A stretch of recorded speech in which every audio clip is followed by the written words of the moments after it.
नमस्कार दोस्तों, जय श्री राम। अब आप सबको नवरात्रि पर्व की और प्रभु मर्यादा पुरुषोत्तम श्री राम की जन्म की बहुत बहुत बधाई, शुभकामनाएं। आज दुर्गाष्टमी है और इन 8 दिनों में सभी सनातन भाइयों ने शक्ति की आराधना की है, पूजा की है। बहुत सारे लोगों ने व्रत उपवास किए हैं, भजन जप यज्ञ आदि करके धर्म और आध्यात्म की पुष्टि की है और अपना बल बढ़ाया। सबसे बड़ा बल मनोबल है, आध्यात्मिक बल। आध्यात्मिक बल से ही हमें मनोबल मिलता है। ईश्वर है नहीं है, तो ईश्वर हमारे भीतर जो है वो अध्यात्म के रूप में है और हमारे मनोबल के रूप में विद्यमान रहता है। अभी एक सज्जन ने फेसबुक में मुझे कमेंट करते हुए लिखा था किसी विषय पर कि improve your knowledge beyond religion. धर्म के अलावा भी दुनिया है और अपना ज्ञान धर्म के आगे बढ़ाइए, ऐसा उनका कहना था। तो उस समय मैं फेसबुक पर उनको उत्तर नहीं दे पाया, समय नहीं था, कहीं मैं उलझा हुआ था। अब मैंने पढ़ा, बाद में जो उनकी टिप्पणी थी मुझे मिली नहीं। तो मैंने विचार किया कि अपन ऐसा करते हैं, एक टूटी फूटी भाषा में ही सही, लेकिन मैं सार्वजनिक रूप से आप सबके बीच में अपने विचार रखने की कोशिश तो कर सकता हूँ। लोगों के लिए धर्म अलग है, आध्यात्म अलग है, विज्ञान अलग है, जीवन अलग है। अब अपनी जगह वो सही है गलत है वो जाने। मेरा जहाँ तक मानना है तो जो सकल सृष्टि वो धर्ममय है। सनातन धर्म की दृष्टि से अगर हम देखते हैं तो धर्म ही सब कुछ है और पूरी सृष्टि कायनात धर्म में ही विद्यमान है। यथा पिंडे तथा मुंडे, जो आपके दिमाग में है, जो आपके मस्तिष्क में है, वो इस ब्रह्मांड में है। जैसा हम सोचते हैं वैसा ही इस दुनिया को पाते हैं। अगर कोई आदमी कहे कि दुनिया बहुत खूबसूरत है, बहुत सुंदर है, लोग बड़े अच्छे हैं, तो उसके लिए लोग बड़े अच्छे हैं। और अगर उसकी दृष्टि में सब लोग खराब हैं तो उसके लिए दुनिया खराब है। उसको पग पग पर संदेह, धोखा और सब चीज़ें दिखेंगी। तो इस प्रकार का एक मायाजाल है। इसीलिए हमारे बुजुर्गों ने इसको संसार को मायाजाल की भी उपमा दी है, तो सही भी है। लेकिन वो मायाजाल जो है कि एक कल्प वृक्ष की तरह है। एक व्यक्ति किसी पेड़ के नीचे घूमता हुआ पहुंच गया, थका हुआ था, वहाँ जा कर के सो गया। अब जब उसकी थकान थोड़ी कम हुई, नींद खुली, तो उसने विचार किया मन में, काश थोड़ा बहुत मुझे अच्छा पीने के लिए पानी मिल जाता। तो पेड़ के नीचे उसको पानी उपलब्ध हो गया। फिर उसने विचार किया कि अरे कुछ सेवफल, केले, संतरे, अंगूर, नारंगी, कुछ अच्छे फल होते खाने के लिए। तो उसके सामने फलों की थाली आ गई। तो वो बड़ा आश्चर्यचकित हुआ। फिर उसको लगा करे यार ये तो कल्प वृक्ष आ गया, कल्प वृक्ष के नीचे आ गए अपन, तो गुरु मजे बन गए।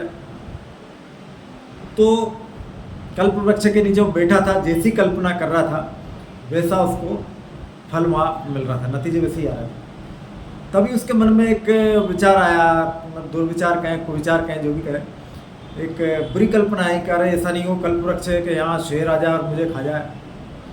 तो शेर प्रकट हो गया, खा गया। तो जो भी है वो हमारे मन में है।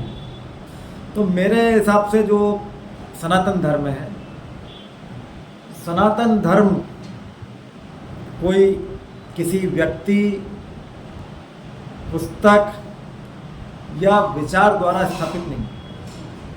सनातन एक जीवन जीने की कला है और एक संपूर्ण सृष्टि को साध कर चलने की कला है, प्रकृति के सानिध्य में एक प्राकृतिक जीवन जीने की कला है। आप पैंट शर्ट पहने, कोट पहने या एक कोपनी लंगोट धारण करके विचरण करें, संन्यास ले लें न लें, व्यापार करें, एक सैनिक के रूप में आप युद्ध में प्रवृत्त रहें, लेकिन धर्म, सनातन धर्म हर समय आपके साथ में मौजूद रहता है। तो हमारे धर्मशास्त्रों में जो धर्म को बताया गया है उसमें उन्होंने अलग अलग धर्म बताए हैं। उस बारे में अपन विस्तार से कभी मैं जब धर्म पर चर्चा करूंगा तब मैं आपको बताऊंगा विस्तार से। लेकिन एक सामान्य भाषा में अगर कहें तो एक धर्म का अर्थ है धारण करना। अब धारण क्या करें? धारण हमेशा हम अच्छी चीज़ें धारण करते हैं। जब हम हनुमान चालीसा पढ़ते हैं तो उसमें पढ़ने में आता है कि कांधे मूंज जनेऊ साही। मूंज की जनेऊ हनुमान जी के कंधे पर सज्जित है, साजे न सुशोभित। ऐसा नहीं कि अरे जनेऊ पड़ी, नहीं, सुशोभित। तो धर्म जो है वो हमको जीवन जीने की कला सिखाता है और किस प्रकार जिए ये हमको बताता है, न कि किस प्रकार हम दूसरे लोगों को परेशान करें, किस तरह से प्रकृति को नष्ट करें, किस तरह से लोगों को तकलीफ दें। ये धर्म नहीं सिखाता। धर्म वो है जो सीधे शब्दों में धारण करने योग्य आचरण, हमारे जिस आचरण से अधिकतम लोगों को सुख मिलता हो, अधिकतम लोगों को भला होता हो, अधिकतम लोगों का जीवन सरल होता हो, वो हमारे शास्त्रों में धर्म बताया गया है। मोटे मोटे तौर पर जब हम कोई धार्मिक ग्रंथ पढ़ते हैं या उपदेश सुनते हैं तो पुरानी कथाओं में आता है कि कुएं, तालाब, बावड़ी बनवाओ, वृक्ष लगाओ, फलदार वृक्ष लगाओ, रास्ते बनवाओ। ये क्यों बनवाओ? जंगल से गुजरने वाले लोगों के लिए रास्ते बनाओ, रास्ते में धर्मशाला बनाओ, सराय बनाओ, उनके पानी पीने के लिए कुआं, बावड़ी इत्यादि बनाओ। राहगीरों के या वन्य पशुओं के, पक्षियों के खाने के लिए फलदार पौधों के बगीचे लगाओ।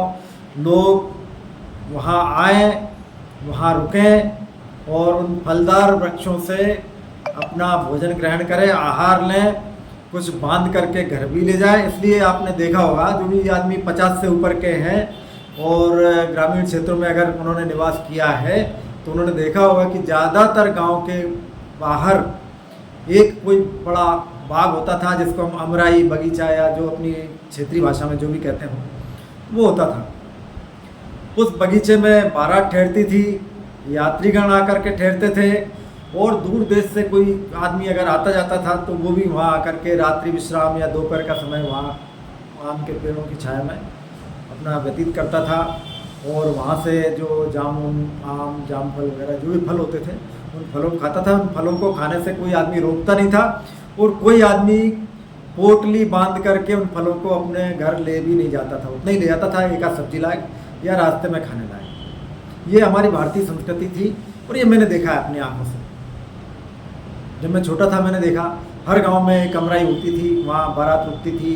कोई जो गांव से निकलने वाला आदमी था तो वो आम के बगीचे में रुक जाता था। वहीं एक अच्छा कुआं होता था, उसमें रस्सी, बाल्टी वगैरह कुछ पड़ा रहता था और कोई उनको चोरी करके मिल जाता था। रस्सी बाल्टी पानी पी करके अपने जानवरों को, बैलगाड़ी चलती थी साधारणतः, तो वो बैलगाड़ी में अपने बैलों को पानी पिलाता था, निकल जाता था। तो कहने का आशय ये है कि धारण करने योग्य आचरण वो धर्म।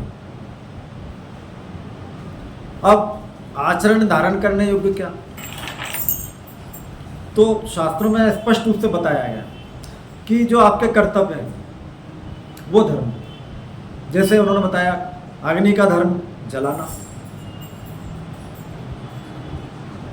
जल का धर्म शीतलता है, वायु का धर्म बहना है। मतलब जो आपकी प्रकृति है, जो आपकी प्रवृत्ति है, जो आपका गुण है, वो धर्म है। जो आपको करना चाहिए वो धर्म है। एक माता का पुत्र के प्रति क्या कर्तव्य है, वो धर्म है। एक स्त्री का अपने पति के प्रति क्या कर्तव्य बनता है, वो उसका धर्म है। आप शास्त्रों को जब पढ़ेंगे, अध्ययन करेंगे, तो उसमें यही बताया गया है। एक पति का अपने पत्नी के प्रति जो कर्तव्य बनता है वो धर्म है। तो सबका धर्म है, जो जिसका कर्तव्य है, जो जिसका गुण है, वही उसके लिए धर्म निरूपित किया गया है। ज़्यादा जब हम आगे बढ़ते हैं तो फिर वो भगवान मर्यादा पुरुषोत्तम श्री राम, जिनकी कल श्री राम नवमी है, उनकी जयंती है, और उन्होंने धर्म की स्थापना की, काफ़ी कुछ किया है। उसके बारे में अपन कल मैं विस्तार से चर्चा करूँगा। तो ये जो चीज़ें हैं उन्होंने बताया धर्म के बारे में। धर्म के 10 लक्षण बताए, वो उन लक्षणों पे अपन कल बात करेंगे। पूरा संदर्भ प्रसंग सहित में उसकी व्याख्या करूँगा।